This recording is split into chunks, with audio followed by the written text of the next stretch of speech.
C'est l'heure de la Sony-Chronique, l'expérience auditive qui égaye vos journées avec un brin d'humour et de légèreté. Plongez dans mon univers littéraire, toujours pétillant et piquant, pour échapper au tourbillon quotidien. Restez à l'écoute, la Sony-Chronique commence maintenant.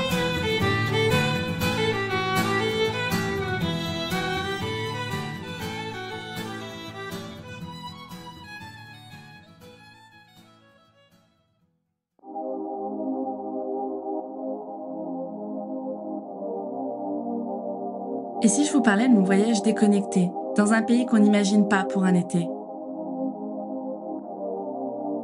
Flashback, 20 mars, la sentence est tombée. Mes potes ne sont pas dispo cet été. J'ai songé à tout abandonner, à ne pas profiter des jours ensoleillés. Je n'avais pas du tout envie de vivre une aventure en solitaire, même en bord de mer. Je rêvais de destinations auxquelles on ne pense pas, accompagnées de voyageurs ayant les mêmes envies que moi.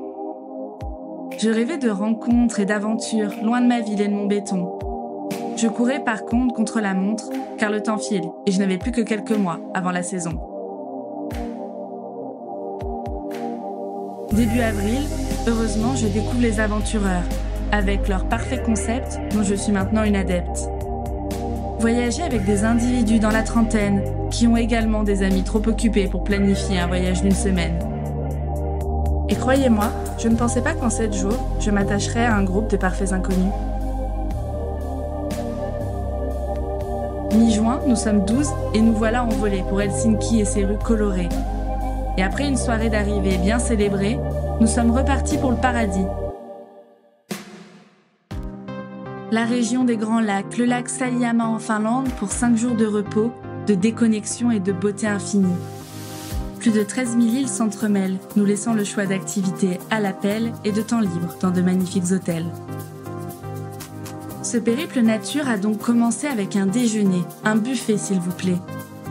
Fait de poissons, de champignons et de baies qu'on retrouve au cœur des îles voisines de ce restaurant réputé.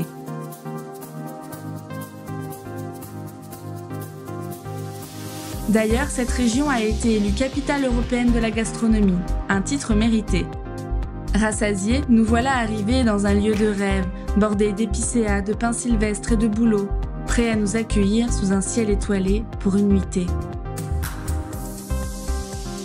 Sous la houlette d'une forêt, chef d'orchestre éveillé, cet hôtel au bord de l'eau et son spa nous ont enchantés. Dans une harmonie parfaite, nos âmes se sont apaisées. C'est dans une atmosphère boisée, sous une lumière tamisée dans une piscine chauffée, que nous avons discuté. Jeanne est infirmière et elle s'est octroyée une pause bien méritée, avant une reprise chargée. Paul, ingénieur énergie, n'a pas convaincu ses amis d'opter cette année pour des vacances déconnectées. Élise, naturopathe, rêvait de la Finlande et de sa flore depuis des années. Et puis il y avait aussi Emma, Clara, Léo, Mehdi, Romain, Manon, Malo et Camille. Des personnes de régions voisines, d'univers parallèles et différents. Des personnes de tout style, de toute culture, que jamais je n'aurais rencontrées autrement. Et pourtant je me suis bien marrée, j'ai grandi et appris. Le séjour a en effet continué pour nous réserver bien des surprises. Dans de charmants bungalows au sein de la nature luxuriante de Puumala, je me suis installée avec Élise. Ensemble et sur les conseils des locaux, nous avons plongé dans le lac Saimaa depuis notre plage privée. 15 degrés, glacé, mais quelle joie d'y avoir nagé.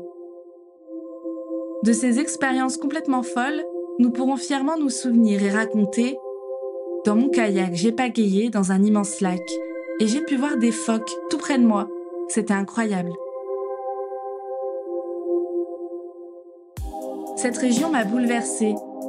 Lors de notre randonnée organisée à travers cet archipel mystérieux, Mehdi, à mes côtés, m'a initiée au langage des oiseaux, tandis que je lui confiais les souvenirs de mes périples nordiques.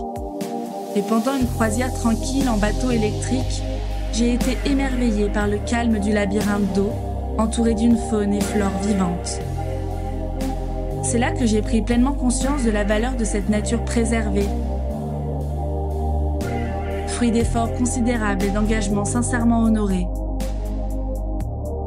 Ce fut une échappée vers une pure déconnexion, dans un sanctuaire où se mêlent nature et culture. Les cités voisines dévoilant leurs trésors ancestraux, rupestres et médiévaux, appellent aussi à l'aventure.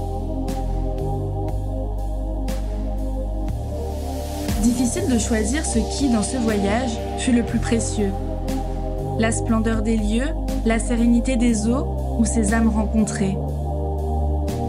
Chaque instant devenant un souvenir, éclipsant les discours usés sur les bienfaits des voyages partagés. Aujourd'hui, je porte ces récits, ces rencontres, comme une richesse insoupçonnée, preuve que l'ailleurs peut transformer, que chaque visage croisé est une porte vers un nouveau monde à explorer. Alors à tous mes amis, vraiment, si l'année prochaine vous ne pouvez toujours pas vous libérer, promis, je ne vous en voudrais pas, même, je vous dirai merci.